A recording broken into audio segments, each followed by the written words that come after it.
কোরআনে আমরা পড়ছি মুফতি শফি রহমতুল্লাহ বলছে, দুনিয়াবাসী দুনিয়া নিয়া কারাকারি করো না, কারণ সর্বোচ্চ চেষ্টা করে দুনিয়া যদি জিতেও যাও তাইলেও মরে যাবা, যদি হেরেও যাও তাইলেও মরে যাও। পৃথিবীর সর্বশ্রেষ্ঠ ধনী সেও মৃত্যুবরণ করবে, পৃথিবীর সর্বশ্রেষ্ঠ ফকির সেও মৃত্যুবরণ করবে, মরেই যাবে। প্রিয় বন্ধু, তোমরাও আমরাও হাসলেও মরে যাব, কাঁদলেও মরে যাব, সুখে থাকলেও মৃত্যু হবে, দুঃখে থাকলেও মৃত্যু হবে, অট্টালিকায় থাকলেও মরণ, কুড়ে ঘরে থাকলেও মরণ। অতএব যেই মৃত্যু আমাকে বরণ করতেই হবে, যেই কবর থেকে আমি আড়াল হওয়ার, পাশ কাটার কোনোই সুরত নাই, অতএব তার জন্য প্রস্তুতি নেওয়া, যেটার মুখোমুখি আমাকে হতেই হবে তার জন্য প্রিপারেশন নেওয়া, এটাই বুদ্ধিমানের কাজ। আমার যেহেতু ডায়াবেটিস হয়েই গেছে, এখন আমার এই অবস্থায় শরীর স্বাভাবিক থাকবে কেমনে, এইটা নিয়েই ফিকির করা উচিত। আমার যেহেতু গ্যাস্ট্রিক হয়েই গেছে, আমার যেহেতু এই রোগ হয়েই গেছে, এখন বিবেকবান বুদ্ধিমান উচিত যে এই অবস্থায় আমি সুস্থ থাকবো কিভাবে। ঠিক মনে করেন এরকম, আমাকে যেহেতু কবরে যেতেই হবে, আমাকে যেহেতু মরতেই হবে, অতএব এখানে উচিত বিবেক দিয়ে যে অতএব আমাকে কবরে ভালো থাকবো কিভাবে তার ফিকির। কারণ কোন যুক্তি দিয়ে, পৃথিবীর সর্বশেষ যুক্তি প্রযুক্তি দিয়েও তো আমি কবর থেকে বাঁচতে পারবো না। তাহলে যে সত্য আমাকে গ্রহণ করতেই হবে, যে অমোঘ বিধান আমাকে মেনে নিতেই হবে, তার জন্য প্রিয় ভাই নিজেকে প্রস্তুত করা, ভাবা, কল্পনা করা, এটাই বিবেকের দাবি, এটাই ইনসাফের দাবি। এই জন্য ছেলেদেরকে বললাম, বাবা, কিশোর নওজোয়ান বয়সে তুমি ফিকির করো, তুমি সুস্থ সবল সামর্থ্যবান, শরীর স্বাস্থ্য জীবন যৌবন সব সুস্থ আছে, শক্তি আছে, এই সময়ে যদি কোনো ভাবনা না আসে তো বুড়াকালে কেমনে ভাববা? বয়সকালে তো ভাবনার সময় না। কোরআন শরীফে স্পষ্ট আছে, আমিনকুম মান ইউরাদ্দু ইলা আরদালিল উমর লিকাইলা ইয়ালামা মিন বাদি ইলমিন শাইআ। আল্লাহ বলেন, মানুষকে আমি পর্যায়ক্রমে ধীরে ধীরে, অনেক মানুষকে আমি এরকম নিষ্কর্মা বৃদ্ধ বানিয়ে দেই যে ফলে সে যে জিনিসগুলো ইতিপূর্বে জানতো, একটা পর্যায়ে সে আর কিছুই জানে না, এখন আর কিছুই বলে না, কিছুই বুঝবে না। এই চাচা এখন আর কিছুই বুঝবে না, জিজ্ঞাসা করে দেখো, তার আর কোনো অনুভূতি নাই, তার কাছে এখন আর দুনিয়া বরাবর সবকিছু, হাসিও বরাবর, কান্নাও বরাবর, রাতও বরাবর, দিনও বরাবর, আনন্দও বরাবর, বেদনাও বরাবর। ওনার তো আর সেই ফিলিংসটাই নেই। আমার মারে দেখছি আমি, আজীবন মা কত নামাজ পড়তেন, তেলাওয়াত করতেন, তসবিহ পড়তেন, 500 দানার তসবিহ পড়তেন মা। আর মা এখন এত অসুস্থ হয়ে গেছে, বৃদ্ধ, নামাজের কথা 10 বার 20 বার বললে হ্যাঁ মানে বুঝে না, কি করবো এটা বুঝে না, অজু করতে কইলে মা বুঝে না। তাহলে আমি তো আমার মায়ের চোখে দেখা সাক্ষী, আমি তো মাকে দেখছি। মা আমার সেই সকাল থেকে রাত পর্যন্ত কত নামাজ পড়তেন, কত কোরআন তেলাওয়াত করতেন। আমার মায়ের সেই জিন্দিগি তো আমি দেখছি ভাইয়া। এই জন্য আমরা, এটাই সত্য, এটাই বাস্তবতা, আমাদেরকে যেতেই হবে। 3 অবস্থার যে কোনো একটা হবেই, হয় একদিন এই শক্ত সামর্থ্য শরীর দুর্বল অসুস্থ হয়ে যাবে, নয়তো বৃদ্ধ হয়ে যাবে, নয়তো তার আগেই কবরে পৌঁছে যাবে। প্রিয় বন্ধু, প্রিয় বাপ, আমাকে এটা বরণ করতেই হবে, আমাকে এটা বরণ করতেই হবে। এজন্য আমি অনুরোধ করছি, ওই দেখেন ওই ছেলে বারবার মোবাইল উঠাই আয়, মানে অসভ্য কিছু ছেলে আছে, অসভ্য, এমন গাদ্দার যে কারো কোনো কথা শুনবে। হের কথা হইলো যে, মানে অনেক ছেলের যে হুজুর আমি এর থেকে ভালো মানুষের কথাই শুনি না, আপনার কথা শুনবো না। না, এটাই হাসি না, এটা কলিজা পাথর হওয়া। এমন গাদ্দার যে কোনোভাবেই আমি নিষেধ করলাম। ওই যে ওই আরেক অপদার্থ হাসে, এই দেখছেন, এই যে এখন নামাইল, এই জিন্দিগি। হে নিজে নিজে হাসে মোবাইলে দিকে, মানে কাকে বলে, কেন বলে, কি জন্য, আমার এত কিছু, আমি এবং আমার মোবাইল। পৃথিবীতে এরপরে আর কিছু আছে বা নাই এটা আমার জানার বিষয়, শেষ।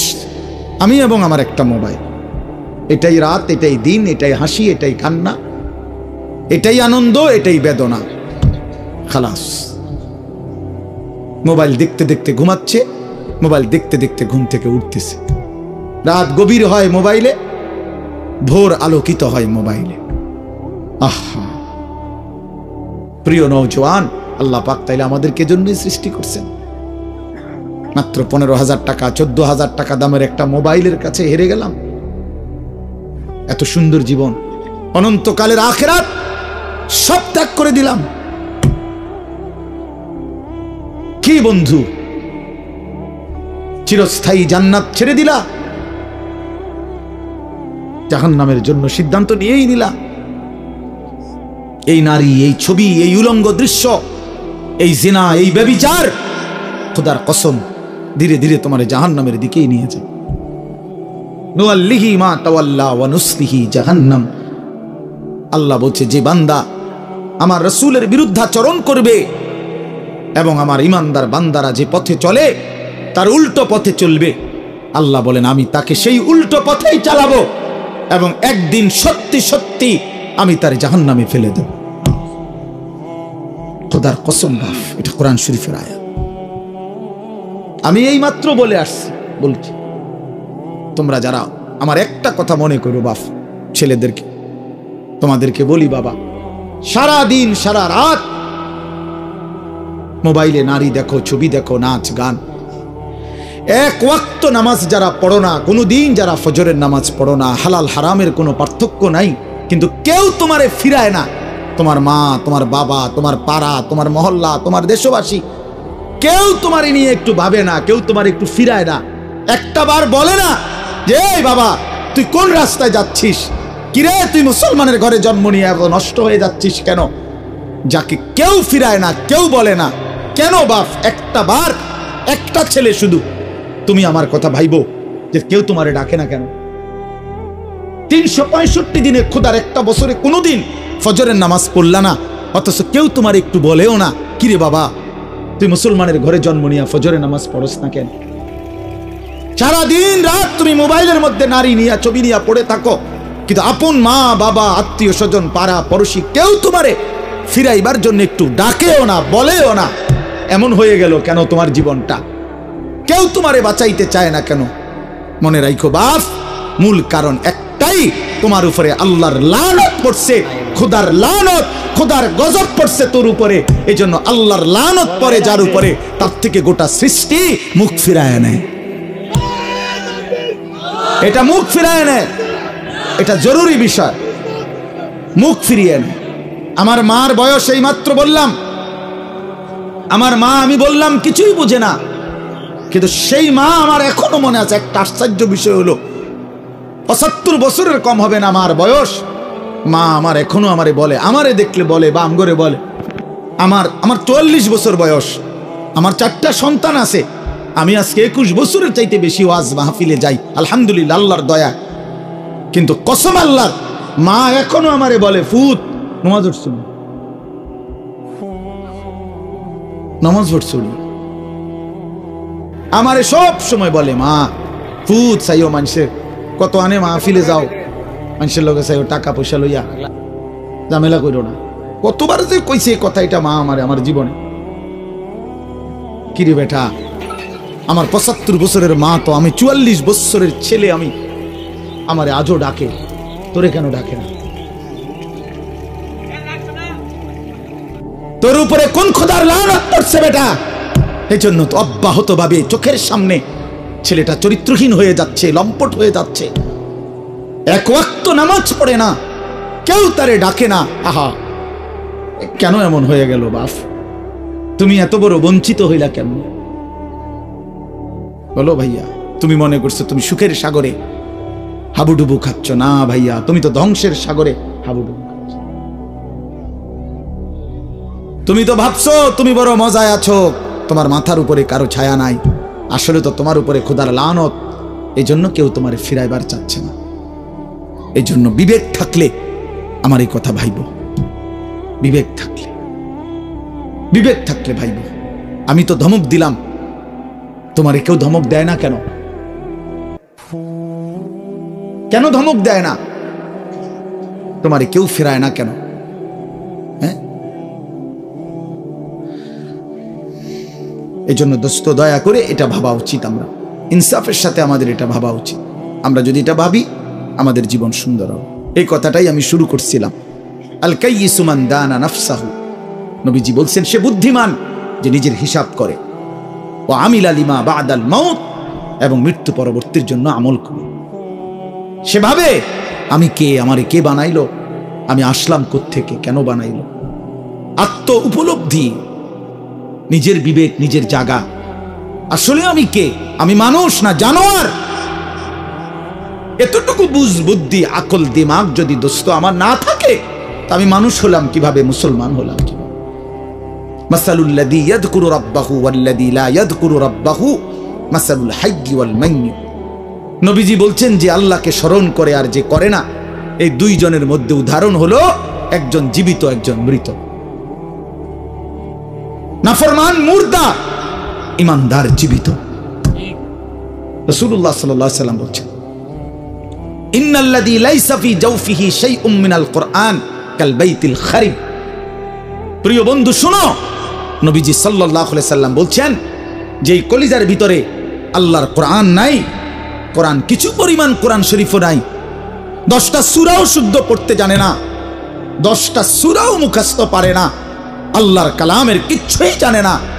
আল্লাহ রাসূল সাল্লাল্লাহু আলাইহি সাল্লাম বলছে ওই নাফরমানের দিল হলো কাল বাইতিল খারিব, সারা বাড়ি, আলগা বাড়ি, যে বাড়িতে আগে থাকতো এখন থাকে না, নতুন ঘরে উঠে গেছে, ওই ঘরের এখন কোনা ভাঙ্গা গেছে, এই ঘরের এখন দুয়ার ভাঙ্গা গেছে, 3 সাল ফইরা গেছে, এখন সারা বাড়িটা আলগা বাড়ি, বিরান ঘর।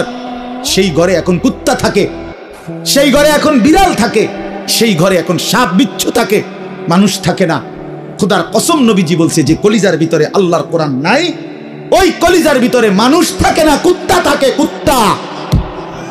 এই কুত্তা থাকে, কুত্তা থাকে ওই কলিজার ভিতরে, সাপ থাকে, বিচ্ছু থাকে, ওটাতে বিড়াল থাকে, ইন্দুর থাকে, কেচ্ছা থাকে, মানুষ থাকে না। ওই কলিজার ভিতরে মানুষ থাকে না, বুঝছো ভাইয়া?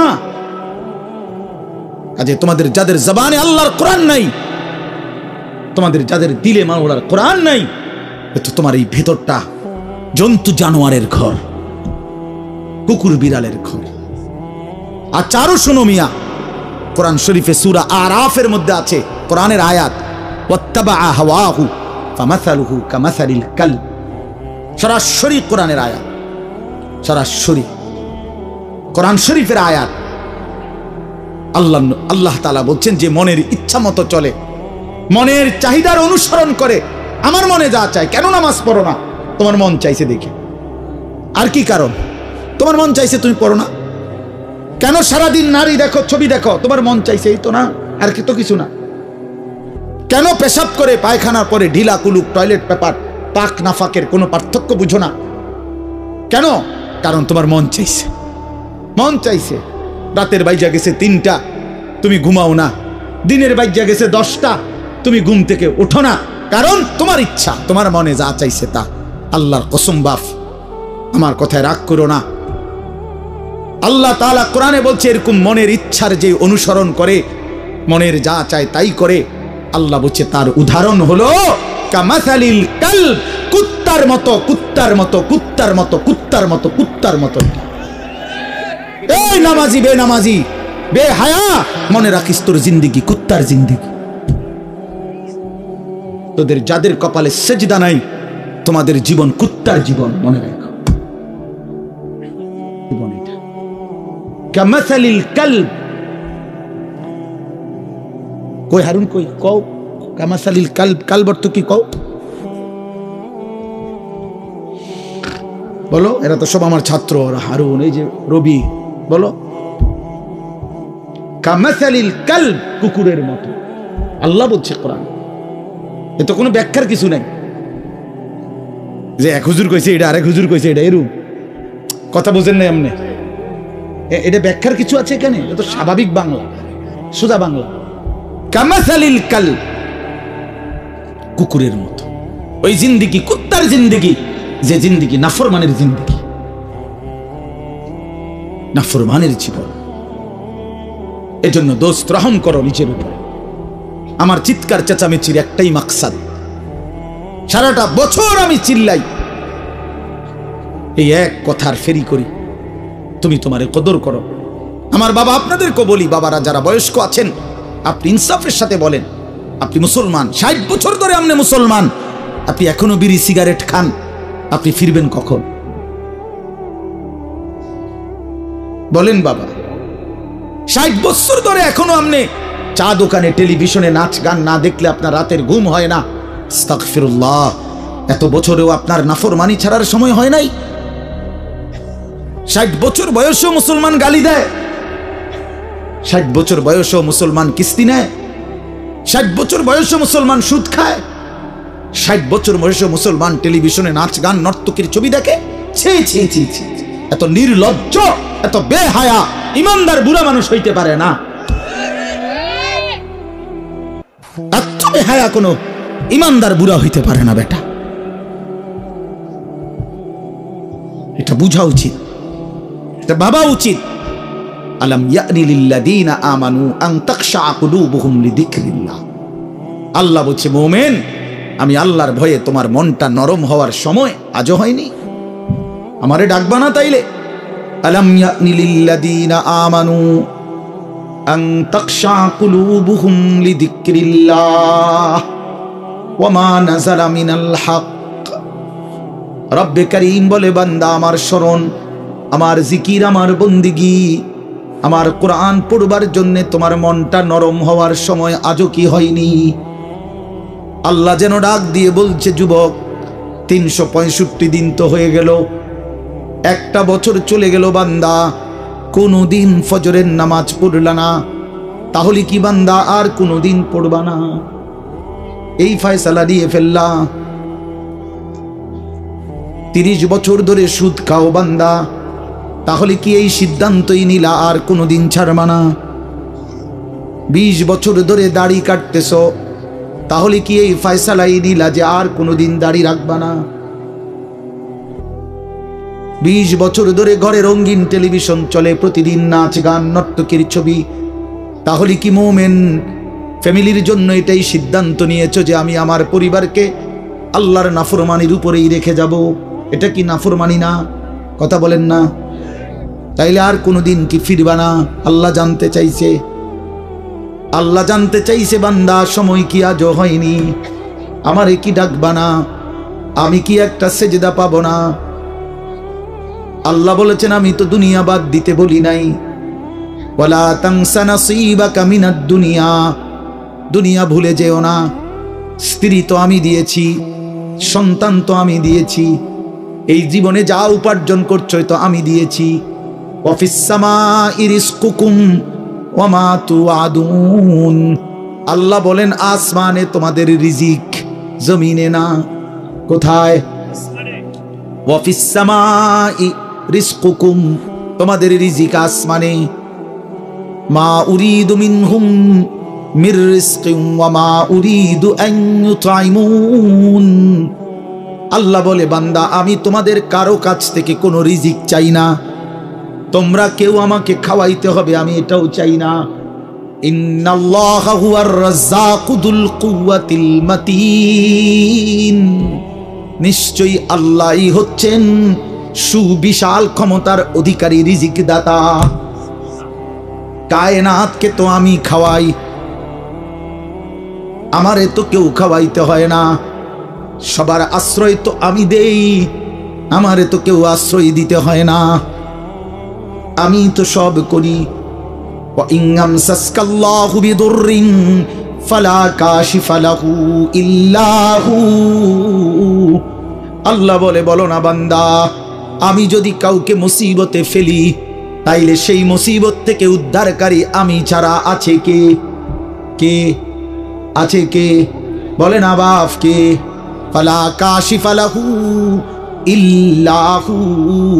আমি ছাড়া উদ্ধারকারী কেউ নাই, কেউ নাই।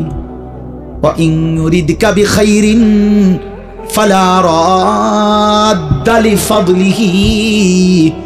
আল্লাহ বলেন, আর আমি যদি কাউকে কল্যাণ করি, উপকার করি, তাইলে আমার কল্যাণ, আমার উপকার ঠেকায়া দিবে এমনও তো কেউ নাই। কে দিবে আমার ঠেকায়া? আমারে প্রতিহত করবে কে? ওয়া ইন মিন শাইইন ইল্লা ইনদানা খাযাইনুহু ওয়া মা নুনাজ্জিলুহু ইল্লা বিকাদারিন মা'লুম। আল্লাহ বলে, বান্দা সব কিছু আমার কাছে আছে ভান্ডারে ভান্ডারে, কিন্তু আমি জমিনে নাজিল করি পরিমাণ মতো করে। একসাথে সব আলু দিয়া দিলে রাখবা কই? একসাথে 30 বছরের পেঁয়াজ দিয়া দিলে রাখবা কই? কথা বোঝেন নাই? একসাথে 50 বছরের খাবার দিয়ে দিলে রাখবা কই? আছে তো আমার কাছে সব কিছুর ভান্ডারে ভান্ডার, কিন্তু আমি জমিনে দিয়ে থাকি পরিমাণ মতো করে। বিকাদারিন মা'লুম। ইন্না কুল্লা শাইইন খালাকনাহু বিকাদার। আল্লাহ বলেন, সব কিছু আমি বানিয়েছি পরিমাণ মতো করে। জন্ম নিল কয়জন, কবরে নিলাম কয়জন, আমার হিসাব আছে। কোন সংখ্যা, জনসংখ্যা কোনো সময় বেড়ে গিয়ে ক্ষতিগ্রস্ত হবে না, আমি আছি না। বুঝেন নাই কথাটা? কোন বিজ্ঞানী বুদ্ধি দিছে, কোন পাগলে বলছে? সব পাগল মাতাল ছাড়ো, আমি আছি। ওমা মিন দাব্বাতিন ফিল আরদি ইল্লা আলাল্লাহি রিজকুহা। আল্লাহ বলে, যত কিছু জমিনে বিচরণ করে সব কিছুর রিজিকের জিম্মাদারি আমি একাই আমার কাঁধে তুলে নিলাম। সুবহানাল্লাহ। ওয়া ইয়ালামু মুস্তাকাররাহা ওয়া মুস্তাউদাহা। আল্লাহ বলেন, আমার বান্দা, আমার সৃষ্টি, আমার মাখলুক কখন কোথায় থাকবে, শেষ পর্যন্ত কোথায় দাফন হবে, আমি সব আগের থেকেই জানি, ফয়সালা করে রেখেছি। গতকালকে আমি ছিলাম সিলেট মৌলভীবাজার, আজকে এই জিন্দেগি। আল্লাহ বলেন, আমি জানি। কুল্লুম ফি কিতাবিম মুবিন। সব কিছু আমি স্পষ্ট আমলনামার মধ্যে, তাকদীরের মধ্যে লিখে রেখেছি। তাকদীরে সব আগের থেকেই ফয়সালা করা, সব আগের থেকে সিদ্ধান্ত করা। আর রিজকু মাকসুম, রিজিক বন্টন হয়ে আছে। মাথার গাম পায়ে ফেললা, পায়ের গাম যদি আবার মাথা তো উড়ান, বরাদ্দ যে দূরে দূরে। হুদাই লাফান, আরে হুদাই লাফান। বুঝেন নাই? যে পরিশ্রম করে তার আয় বাড়ে, তাইলে তো সব দোকানদারের বেচা কিনা অমান হইতো। একসাথে দোকান খোলে, একসাথে দোকান বন্ধ করে, কামাই সমান না কেন? বুঝেন নাই আমনে কথা? একই স্ট্যান্ডে সবার 30টা সিএনজি এখান থেকেই গেছে, এখান থেকেই আপনার এই শ্রীকাইল থেকেই কোম্পানিগঞ্জ, কোম্পানিগঞ্জ থেকেই শ্রীকাইল, কই সবার ইনকাম বরাবর কেন? কেন? শুধু পরিশ্রম করিলেই অর্থ আসে? না না না, আসমানের ফয়সালাতে অর্থ আসে, রবের ফয়সালা। ইন্না রাব্বি ইয়াবসুতুর রিজকা লিমান ইয়াশাউ ওয়া ইয়াকদির। আল্লাহ বলেন, আমি যাকে মন চায় তাকে বেশি দেই, যাকে মন চায় তাকে কম দেই। না আমার ফয়সালা, তোমার কি? কমটাও আমার, বেশিটাও আমার, তুমি কি? আল্লাহ তারে বেশি দিলেন কেন, তো তোমারে কম দিলাম কেন? তোমারে যে কম দিলাম এটাই কেন দিলাম, তুমি এটা কও। তোমার কি যোগ্যতা? কোনটা তোমার? আসমান তোমার না জমিন তোমার? শরীর তোমার না দেহ তোমার? বুদ্ধি তোমার না চোখ তোমার না হাত তোমার? তোমার কি তা? কথা বলেন না কেন? তো সবই আমার, আমি যাকে যা মন চাই তাই দেব। তুমি কি? তুমি এনে মতামত দিবার অধিকার আছে নি আমার? তাইলে এই জন্য বাপ, বন্ধু আমার, দোস্ত আমার, সাথী আমার, সবাই রে বলি, ভাইয়া জিন্দেগির হিসাব করেন। এটাই আমার মূল বক্তব্য। আর একটু নড়ে চড়ে ঘুরে দাঁড়ান। ছেলেরা, বাপ ফিরে আসো তুমি আল্লাহর দিকে, কোরআনের দিকে, নামাজের দিকে, সেজদার দিকে। এই কপাল পৃথিবীর কোনো কামাইতে লাগে না। খেয়াল করে দেখে, উপার্জনের পৃথিবীতে মানুষ দেশে থাকুক আর বিদেশ থাকুক, চাকরি করুক আর ব্যবসায়ী করুক, ক্ষেত খামারে কাম করুক আর দিন মজুরি করুক, মাড়ি কাটুক আর যাই করুক, কপাল কোনো কামে লাগায় না। বুঝো না হিসাব? না, কপাল কি লাগায় না, কোনো কাজে লাগায় না। কপাল শুধুই সেজদার জন্য। কপাল শুধুই সেজদার জন্য, শুধুই সেজদার জন্য। মাস, সেই মাসের নাম রমজান মাস। এই কারণে রমজান এত দামি। রমজানের আমার শায়েখ আল্লামা মুফতি মুশতাকুর নবী সাহেব বলে, রমজানের প্রতি ঘন্টা, মিনিট, সেকেন্ড, এক একটা মুহূর্ত যেন হীরামণি মুক্তার মতো, হীরামণি মুক্তার মতো। আল্লাহ তাআলা এমন ভাবে এটাকে, যেমন এই প্যান্ডেলটা আপনারা আলাদাভাবে সুন্দর করে চারদিকে কি চমৎকার করে সাজাইছেন, চারিদিকে এটাকে সুন্দর করে একটা সাজানো প্যান্ডেল। রমজানকে যেন আল্লাহ তাআলা এভাবে সাজাইছেন, আল্লাহ নিজের হাতে রমজান সাজাইছেন। আল্লাহ বলে, বান্দা শোনো আমি রমজানকে কেমনে সাজাইলাম। 1, পুরা মাস রোজা। 2, প্রতিদিন ইফতার। 3, প্রতিদিন সাহারি। 4, প্রতিদিন 20 রাকাত তারাবি। 5, শেষ দশকে এতেকাফ। 6, শেষ দশকের বেজর রাত্রিতে শবে কদর। এরপরে 7, একটা নফল একটা ফরজের সমান। 8, একটা ফরজ 70টা ফরজের সমান। 9, প্রথম দশক রহমত। 10, মাঝখানের দশক মাগফিরাত। 11, শেষ দশক জাহান্নাম থেকে মুক্তি।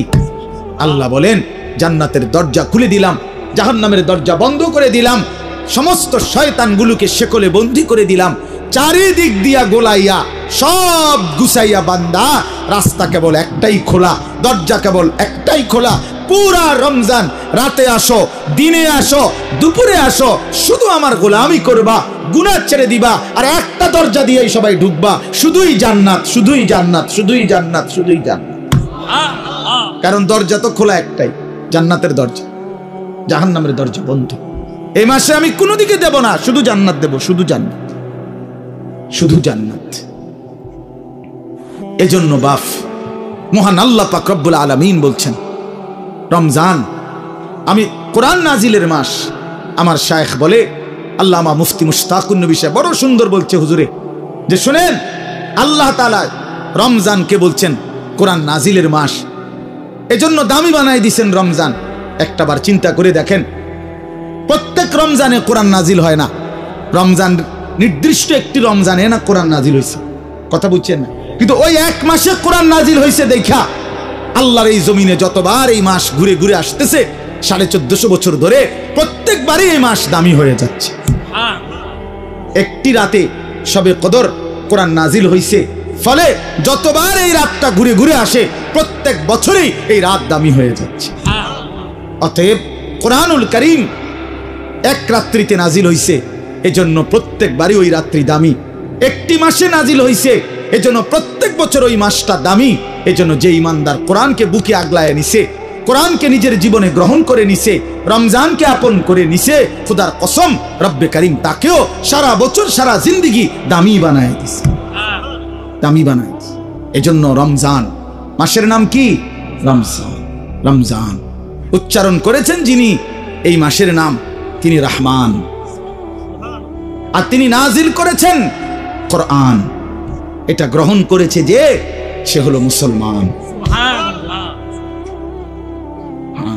দিয়েছেন যিনি, তিনি রহমান, যিনি দিয়েছেন তিনি রহমান। মাসের নাম রমজান, নাজিল করলেন কোরআন, গ্রহণ করলো মুসলমান।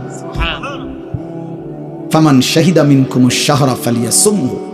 আল্লাহ বলছেন হুদাল লিন্নাসি ওয়া বাইয়িনাতিম মিনাল হুদা ওয়াল ফুরকান। আল্লাহ বলছে, বান্দা আমি এমন কোরআন নাজিল করেছি যেই কোরআন গোটা বিশ্ব মানবতার হেদায়েত, এবং সব কথা স্পষ্ট, বাইয়িনাত, কোনো কথা, কোনো শব্দ, কোনো বাক্য, কোনো ব্যাখ্যা বিশ্লেষণ অস্পষ্ট, অগোছালো, অপূর্ণাঙ্গ কোরআনে নাই, সব স্পষ্ট, রাত দিন 24 ঘন্টা। ওয়াল ফুরকান, এবং কোরআনই হচ্ছে, এই শেষ কথাটা মনোযোগ দিয়ে শোনো ভাইয়া, আল্লাহ তাআলা বলছে কোরআন হচ্ছে ফুরকান, সত্য মিথ্যা, ন্যায় অন্যায়, উচিত অনুচিত, হালাল হারাম, জায়েজ না জায়েজ, করণীয় বর্জনীয়র মধ্যে পার্থক্যকারী আল্লাহর কোরআন। এজন্য ভাইয়া বাপ বিশ্বাস করেন, ছেলেরা বাপ তোমাদেরকে বলি ভাইয়া, আল্লাহর কোরআনের জ্ঞান যার নাই, কোরআন যার বুকে নাই, কোরআন যার হাতে নাই, কোরআন যার জবানে নাই, কোরআন যার জিন্দেগিতে নাই, কোরআন যে গ্রহণ করে নাই, আল্লাহর কসম, রব্বে কাবার কসম, সে হালাল হারাম, বৈধ অবৈধ, ন্যায় অন্যায় সে বুঝতে পারে নাই, খুঁজে পায় নাই, তালাশ করে পায়নি। এজন্য কোরআনবিহীন কোনো মানুষ সভ্য হইতে পারে না। কোরআনবিহীন কোনো মানুষ বাংলা বই ন্যায় অন্যায় শিখায় না, অঙ্ক বই ন্যায় অন্যায় শিখায় না, ইংরেজি বই ন্যায় অন্যায় শিখায় না, পদার্থবিজ্ঞান জীববিজ্ঞান ন্যায় অন্যায় শিখায় না, রসায়ন বিজ্ঞান ন্যায় অন্যায় শিখায় না, উচ্চতর গণিত ন্যায় অন্যায় শিখায় না, ডাক্তারি বই ন্যায় অন্যায় শিখায় না, আইনের বই ন্যায় অন্যায় শিখায় না। শুধু আল্লাহর কোরআন ন্যায় এবং অন্যায়, হালাল এবং হারাম, উচিত এবং অনুচিত, বৈধ এবং অবৈধ এটা শিখায়। অতএব কোরআন বঞ্চিত তো সে হালাল হারাম থেকেই বঞ্চিত।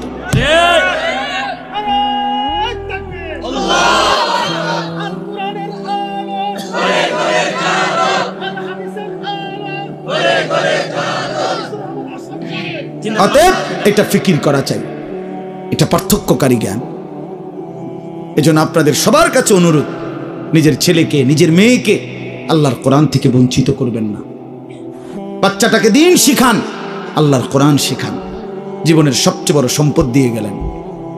কোরআন আজীবন মানুষকে দামি বানায়, কোরআন জান্নাতেও দামি বানাবে। সর্বশেষ কথা হলো ফামান শাহিদা মিনকুমুশ শাহরা ফালিয়াসুমহু। আল্লাহ বলছে অতএব এত বড় ফজিলতপূর্ণ রমজান মাস যদি তোমার জন্য মিলে, আল্লাহ নিজে কি মজা করে আল্লাহ বলছে, বান্দা যদি রমজান পর্যন্ত তুমি পৌঁছো, তোমার জীবনে যদি রমজান মিলে, তুমি যদি হায়াত পাও, তো আমি আল্লাহ বলতেছি তুমি রোজা রাখো, তুমি রোজা, আমার হুকুম মাইনো, তুমি গুনাহ ছেড়ে দিও, তুমি আমার বন্দিগি একটা মাস কইরো। যদি বলি আল্লাহ 1 মাস আপনার হুকুম মানবো, ঠিক আছে, গুনাহ ছেড়ে দিব, রোজাগুলো এবং বিধানগুলো মানবো, শরীয়তের হুকুম, আপনি আমারে কি দিবেন? আল্লাহ বলে লাআল্লাকুম তাত্তাকুন, 1 মাসেই আমি আল্লাহ তোমারে মুত্তাকি বানিয়ে দেব। যদি বলি মুত্তাকি হলে কি হবে? আল্লাহ বলে জানো না, জান্নাত বানানোই হয়েছে মুত্তাকিদের জন্য। উইদ্দাত লিল মুত্তাকিন, জান্নাত বানানোই হয়েছে মুত্তাকিদের জন্য। অতএব যে মুত্তাকি সেই জান্নাতি, যে জান্নাতি সেই মুত্তাকি। আমার কিশোর, আমার নওজোয়ান, আমার বাপ, আমার ভাই, আমার বন্ধু, আমার পর্দার আড়ালের মা বোন, সবাইকে বলি হায়াতের কদর করেন, জিন্দেগির কদর করেন। আপনাদের এই একটা মাহফিল খুব সম্ভব, বারবার আমি আসি। ওই কবির ভাই এইসা প্রেশার তার, এই এক মহব্বতের মানুষের কাছে আমি বারবার হেরে যাই, যার কারণে তার খুব বেশি ভালোবাসার কারণে এই মাহফিলটা কোনো না কোনোভাবে মিলাইতে হয়। তা আল্লাহর দয়া আজকেও আসা হইছে।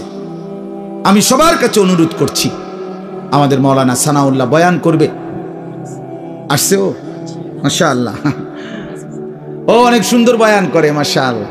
তো সে বয়ান করবে, দোয়া করবে। আমি দিল থেকে আপনাদের জন্য দোয়া করি, আল্লাহ তাআলা আপনাদের সবাইকে ঈমান আমলের জিন্দেগি দান করেন। আমার নওজোয়ান ভাই, তোমরা নষ্ট হইও না, চরিত্রহীন হইও না। মোবাইল, নারী, ছবি, এই জেনা, ব্যভিচার, মদ, জুয়ার আড্ডা থেকে ছোট ভাইয়া আল্লাহকে রাজি করো, হালালের উপরে চলো, ইনশাআল্লাহ দেখবা আগামী দিনে তোমরা ইমাম মাহদির পক্ষে লড়তে পারবা, তোমরা দাজ্জালের বিরুদ্ধে লড়তে পারবা।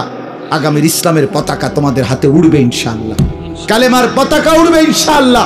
অতএব নওজোয়ান, হাল ছাইরো না, চরিত্রহীন হইও না, আল্লাহকে রাজি করো, সেজদা করো, ইনশাআল্লাহ গোটা দেশ, গোটা মহল্লাবাসী তোমারে মহব্বত করবে, রব্বে কারীমও তোমাকে আদর করবে। আল্লাহ আমাদের ছেলেদেরকে মাফ করে দেন, কবুল করেন। আজকের এই সুন্দর মাহফিলে আল্লাহ বরকত দেন। কেউ উঠাউঠি করেন না, দয়া করে সুন্দর করে বসে, এরপরে দোয়া মুনাজাত করে এরপরে যাবেন। আল্লাহ তাআলা সবাইকে তৌফিক দান করেন, কবুল করেন, আমিন। সুবহানাল্লাহ।